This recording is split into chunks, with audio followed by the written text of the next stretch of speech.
Hey everybody, we're here for another preview of a U.S. history unit from Students of History. This time we're looking at the Civil War, one of the most important units in your U.S. history curriculum that obviously had an incredible impact on this country that we still feel today. So this is a little bit of a longer unit. You have 10 days for this one based off of the block schedule.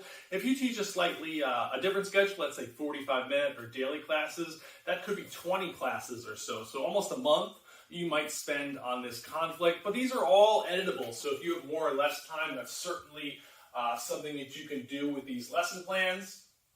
It starts off with a look at the lead up to the war, a lot of things that were kind of building anger on both sides towards each other, so kids are making an interactive timeline where they are placing those events in different parts of the timeline based off of who it affected.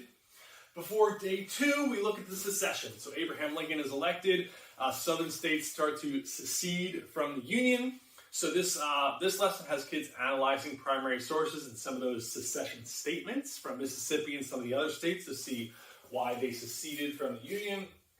Before we get into the actual war, on day 3, spending a day on the battles and key events of the Civil War, from the Battle of Bull Run or Manassas through the key points like Gettysburg and some of the other conflicts like Battle of the Ironclads and others, and the Anaconda Plan, and a lot of the key events like Lincoln's issuing the Emancipation Proclamation will be covered in that unit all the way through the surrender at Appomattox Courthouse. There's a couple interactive notes they can use there, whether it's like a map one where kids are putting notes on the battles on a map, or guided notes they could use as well. Day 4, we look at some of the leading people of the Civil War on both sides. So you have the politicians, whether it's Abraham Lincoln or Jefferson Davis, or the key generals like Robert E. Lee, Ulysses S. Grant, and some of the others, and looking at their role in the war. And then day 5, I like this, so we're not just focusing on, the famous people who are always talked about in history. What happened to just the regular soldiers, the nurses who were serving along, or civilians during this time period? That's day 5. This is a devastating impact on our country for about 5 years, and how did it impact these people on both sides? So that is day 5. Day 6, we take a really full, big picture of emancipation. So Lincoln issues the Emancipation Proclamation, but obviously that doesn't have much of an impact on those in the South because they already seceded. So it looks at some of the other aspects of emancipation, the lead up to that led Lincoln to issue that, and then how that impacted people either enslaved or free on both sides of the Mason-Dixon line.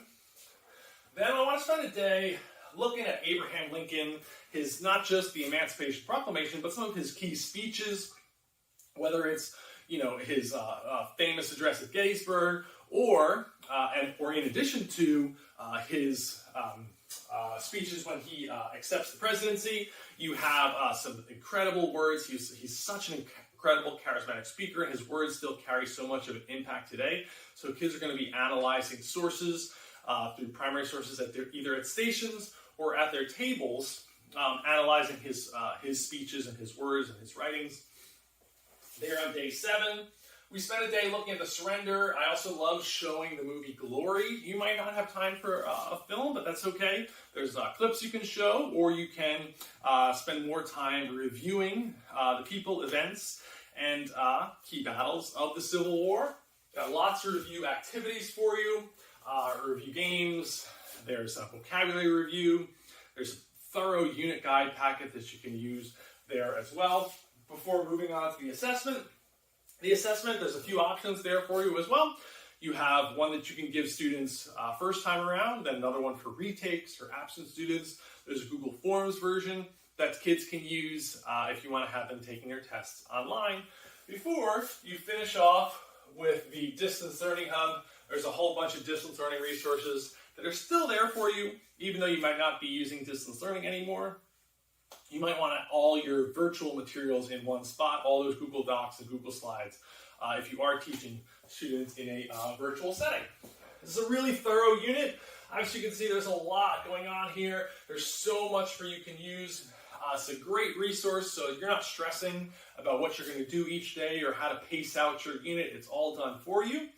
This is perfect for your middle school or high school U.S. history classes. If you have questions about this unit or any others, please don't hesitate to reach out, and I am happy to help you out. Thanks for checking this out, and happy teaching.